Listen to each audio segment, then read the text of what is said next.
చైనాతో Chola Kingdom trade జరిపేదన్నమాట.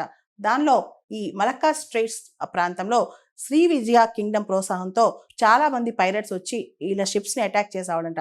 దాంతో ఈయన శ్రీ విజయ కింగ్డమ్ మీద యుద్ధానికి దిగారు. ఈ రాజేంద్ర చోళ 11th సెంచరీ బీసీకి చెందిన వాళ్ళు. 1014 to 1044 అనమాట.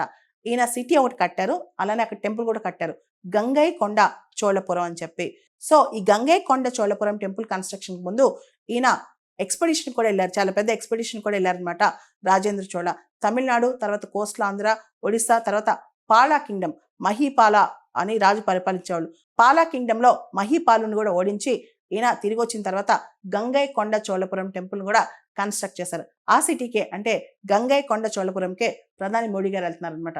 తర్వాత ప్రస్తుతం ఉన్న శ్రీలంక ఏదైతే ఉందో అప్పట్లో ఈయన తండ్రి రాజరాజ చోళ ఆయన శ్రీలంకకి ఎక్స్పెడిషన్స్కి వెళ్ళాడు. తర్వాత కొన్ని ఉంటే దాన్ని రాజేంద్ర చోళ కంప్లీట్ చేశారనమాట.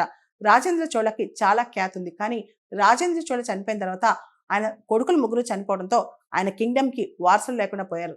అప్పుడు వేంగి చాళుక్యాస్ ఎవరైతే ఉన్నారో రాజమండ్రి పరిపాలించే వాళ్ళ కూతురుకు సంతానం వచ్చి మళ్ళా చోళా కింగ్డమ్ని ఆక్యుపై చేశారనమాట. ఇలా రాజేంద్ర చోళ కథ మాత్రం చివరికి ఆయన ఎండ్ అయిన తర్వాత ఆయన సంస్థానానికి ఆయన కొడుకులు ముగ్గురు లేకుండా పోయారనమాట.